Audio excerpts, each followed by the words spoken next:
But I think one of the reasons why these people have this deep-seated anger and resentment is there's a bunch of people out there that have these lives that are deeply unsatisfying, because I think there are so many people that are working all day long doing something that is deeply unsatisfying and almost painful. Yeah, soul killing. Soul killing. They're stuck in traffic all day, and then they're stuck in a cubicle after that. They relish the time to take a in the bathroom and look at their phone. I mean, they literally do that. That's a highlight of someone's day. They get in traffic on the way home. They get home after that, they're watching television, and they're You ever notice that some people seem to want to hang on to stuff that is bothering them? They're forever talking about it. They don't want to let it go. They've had a failure at something and it's dwelling. They can't get over it. They just can't get over it. Or somebody said something nasty to them. They don't want to let it go. Do you know what we should do? We should ask ourselves, everything that happens, is this serving you? Is this serving you? And if it's not serving you, get rid of it. You don't want anything in your life that's not serving you, that's not causing you to grow, that's not adding to the quality of your life. I don't care what it is. You will find some people, they just hold on to bad stuff. They hold on to problems. They don't want to seem to let it go. And that adds more problems. Whatever you focus on grows. The only thing that can grow is the thing you give energy to. Why would you hold on to anything that's not serving you? How bad does it have to get? I mean, to what denominator, to what lowest level do you have to reach before people really make up their mind to change? My message is, why wait? I mean, when you're feeling so altered emotionally, you feel so bad, that's the moment you could actually see yourself for the first time, because you're not answering your cell phone, you're not responding to all your texts, you're not watching TV, you're not going out to dinners, you're not calling people back. Something's altered in you, and you're starting to become self-aware, right? I dare you to analyze yourself first, your company first, your character, your behavior, your work ethics. I dare you to analyze it and see if there's any change you can make. See, you cannot manage time, but you can manage activity. You can manage your activities. Make certain that what you're doing really makes a difference. Make certain that you're spending your time on activities that are productive, that are taking you in the direction of your goal. If you think about the person that you want to become, what's that person do every day that you don't do right now? And when you start to do the thing that the person you want to become is doing, you leverage something called behavioral activation therapy. And that is a whole body of research that says when you act like the person you want to become, it's the most powerful way to change a habit. It's even better therapy than talk therapy, because the action proves to your brain that you're becoming that person.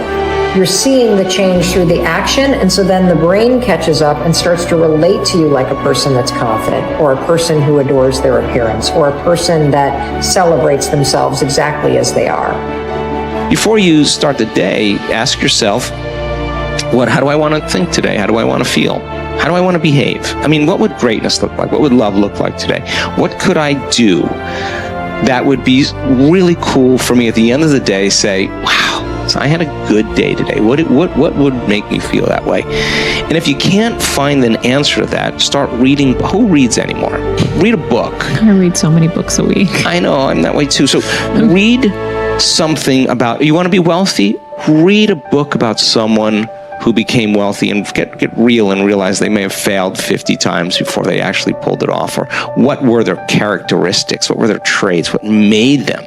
So it wasn't about their wealth, it was about who they became. That's the key, right? So fill your brain with a little knowledge, and then just start asking yourself, what's the greatest expression of myself that I can be today? And rehearse it. Rehearse how you're going to be. And then if it leads to a different choice, that's the unknown. Mm-hmm. And just know that it's not going to be predictable. It's going to be a little uncomfortable. That's where the magic happens. If you can stay relaxed and awake in the unknown, things get pretty exciting. When you're back to the known, you're back to the familiar. Don't expect anything to change in your life. And if you say it's that person or that circumstance, you defaulted and went back to the program of the victim, allowing your outer environment controlling your thoughts and feelings. If you truly do this well, This is what I discovered. If I truly feel the feelings of my future before they occur, and I live in that state, I'm no longer looking for it to happen. How could I look for it if I feel like it already has, right? So I try to stay in that state, because then I'm not separate from it. And that tends to be when the magic happens. There's no control anymore. There's no predicting. There's no perfectionism. There's none of. All there is just kind of an experiment. Like, I'm experimenting to see if I changed my thoughts and feelings, if my life will change. And that should be the experiment everybody has. And do it with curiosity, and do it with just seeing if the experiment works. If it doesn't, change something else about yourself until it starts to work. Deciding who are we going to be. You know, we shouldn't hope to end up one day a magnificent, strong, beautiful, capable, kind, loving person. We should start living like that today, hopefully, so that we become that. That who we become is not an accident, but hopefully a purposeful intent. That our days and how we approach our days are literally driven by the intention of who we're going to bring. That we bring our character into each of the circumstances of our lives, and by doing that, maybe we can't always direct every circumstance of our life. We can't control everything, but we can certainly control our responses to them. We can certainly dictate who we're going to be in those circumstances, and that helps us achieve our ultimate destiny that we desire, not one that just lands on us. I think the other thing that really comes to people's into their power is when they really discover that, you know, each of our days is something that we can also design. Not just design who we're going to be. How are you going to design your day? What's this day going to be about? What's going to get your attention? What's going to get your focus? And what should not be getting your focus is just your inbox, or just what I call browser blackout, clicking around on all these blue links or images, or swiping here and swiping there, and then losing 4 or 5 hours of your day. Because what ends up happening for so many people is they lose 2 or 3 hours to distraction each day, maybe 4 hours of distraction of television a day. And over the course of their lives, now a decade is gone of opportunity. A decade of missed opportunities to connect with your family, to achieve your dreams, to work a little harder, to contribute that thing you always contribute, to learn that skill that you wanted to learn. Like, we have to decide on our days. We have to design them. We have to wake up and decide what this day is going to be about, what's going to get done, what's going to deserve our focus, who will we reach out to, instead of just responding to everybody else's needs. Look back over your life and ask yourself, what activities, behaviors, or decisions have been most responsible for my success in life to date? You will probably find that less than 5% of the things that you have said or done have accounted for most of the success you have enjoyed. You may find that it was your unique ability to solve a particular kind of problem or to take advantage of a particular type of opportunity. You may find that your special talent was an interpersonal skill that enabled you to influence and persuade other people at a particular time and place. You may find, on analysis, that it was an ability to take charge and accept responsibility for accomplishing a particular goal. Whatever has been responsible for your successes in life to date may be a good indication what you should be doing in the future. Analyze your work based on the measure that I call return on energy. Leaders in every field deliberately apply their talents and energies where they can achieve their greatest return on the amount of energy, mental, emotional, and physical, that they invest in any endeavor.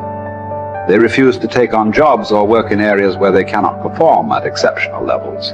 They treat themselves as valuable resources, and they spend their energies very carefully. One of the questions that you might continually ask yourself is this the best possible use of my time and energy?